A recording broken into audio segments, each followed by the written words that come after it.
হ্যাঁ বলেন ভাই। আপনারা জানেন যে আমাদের ভোলায় পর্যাপ্ত গ্যাস মজুদ রয়েছে এবং আমরা দীর্ঘদিন এই বাসাবাড়ি মূলত আমাদের যে গ্যাসটুকু প্রয়োজন, এখানে আমাদের 120 থেকে 30 মিলিয়ন ঘনফুট গ্যাস দৈনিক উৎপাদন হচ্ছে।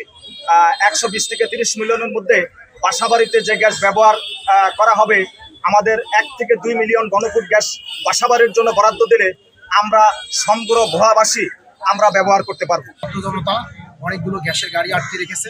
আসলে আমাদের দাবি হচ্ছে এই ভোলার গ্যাস ভোলার মানুষ আগে পাক, এরপরে বাইরের অন্যান্য জেলাগুলিতে যাক, এটা আমাদের দাবি।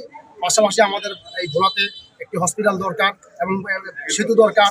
এই ভোলাতে অনেক উন্নয়নমূলক কাজ দরকার এবং ভালো বিশ্ববিদ্যালয় দরকার। এগুলো আমরা কামনা করছি। এই ভোলা জেলার পক্ষ থেকে আমরা দাবি করছি আমাদের উদ্যোগের দায়িত্বশীল যারা আছেন, বিশেষ করে বর্তমান সরকার, এগুলো দ্রুত সুরাহা করার জন্য, সমাধান হওয়ার জন্য আমরা উদ্যোগ আহ্বান জানাচ্ছি। আগে লিগে আমাদের ভোলার গ্যাস আমাদের ভোলা চাই। আমাদের ভোলাতে কোনো শিল্প কারখানা নেই। তারপর আপনি দেখেন আমাদের ভোলাতে একটা মেডিকেল কলেজ খুবই প্রয়োজন।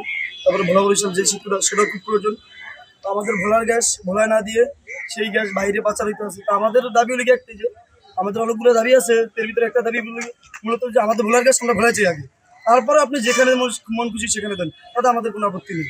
ইন্টারকো ভোলা থেকে গ্যাস পাচার করতেছে, কিন্তু না, ইন্টারকোর পরেও এই যে সাধারণ কাভার ভ্যান যোগে ভোলা থেকে গ্যাস পাচার করতেছে। প্রতিনিয়ত সাথে সাথে কাভার ভ্যান দিয়ে ভোলা থেকে গ্যাস পাচার করতেছে অন্য কোনো নাম দিয়ে। ইন্টারকোর পরে আমরা ইতিমধ্যে একটি কাভার ভ্যান আমাদের একটি চৌকস টিমের মাধ্যমে আমরা তদন্ত করে এই গাড়িটি জব্দ করেছি। ইনশাল্লাহ আমাদের তদন্ত কার্যক্রম চলতেছে। আমরা আরো কাভার ভ্যান, আমাদেরকে টাকা অফার করছে তারা, এই গাড়ি ধরার পরে তারা আমাদেরকে টাকা অফার করেছে, কিন্তু আমরা গাড়িটি নিয়ে এসেছি আপনাদের সামনে দেখাবো। এটার ভিতরে গ্যাস আছে। ইন্টারকো কোম্পানি দেখা যাচ্ছে যে তাদের কোনো গুরুত্বই নাই। তারা যে আমরা যে একটা জিনিস যে দাবি পেশন করছি যে ভোলার গ্যাস ভোলায় চাই, তাদের এটা কোনো নিয়ে মাথা ব্যথাই নাই।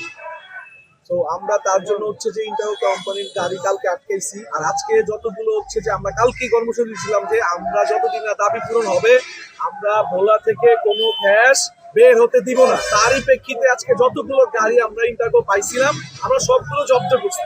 আমরা সবগুলোকে নিজেদের জিম্মায় সেফটিতে রাখছি। আমাদের একটাই কথা বর্তমানে যে ভোলার গ্যাস ভোলা চাই। আপনারা জানেন গতকাল মানববন্ধনের মাধ্যমে আমরা 5 দফা দাবি ঘোষণা করেছিলাম। 5 দফা দাবিগুলো হচ্ছে ভোলা একটি মেডিকেল কলেজ স্থাপন করা, যার মাধ্যমে আমাদের ভোলার যে স্বাস্থ্যসেবার দুরবস্থা তা দূর করে ভোলার মানুষের চিকিৎসা সেবা নিশ্চিত করা যায়। পরবর্তীতে আমার দাবি হচ্ছে যে ভোলাতে যদি গ্যাস পাওয়া গিয়েছে, পর্যাপ্ত পরিমাণ গ্যাস রয়েছে, এই গ্যাসকে ব্যবহার করে ভোলাতেই উন্নত মানের শিল্প অঞ্চল তৈরি করার মাধ্যমে ভোলার বেকারত্ব সমস্যাকে দূরীকরণ করা। এর পাশাপাশি ভোলাকে অন্যান্য জেলার সাথে কানেক্ট করার জন্য একটি ভোলা বরিশাল সেতু, যা ভোলাবাসীর অনেক বছরের স্বপ্ন, তা বাস্তবায়ন করা। এরপর ভোলার ভোলার ঘরে ঘরে গ্যাস সংযোগ স্থাপনের মাধ্যমে আমাদের মা বোনদের কষ্ট লাঘব করার একটি অন্যতম দাবি আমাদের দাবির মধ্যে। এর পাশাপাশি ইন্টারকোর সাথে যে অবৈধভাবে চুক্তি হয়েছিল, যে দুর্নীতি চুক্তি হয়েছিল, যা বিগত সরকারের আমলে হয়েছিল, সেই চুক্তিকে পুনর্বিবেচনা করে এবং চুক্তিকে বাতিল করার জন্য কার্যক্রম বা যথাযথ ব্যবস্থা গ্রহণ করার দাবি।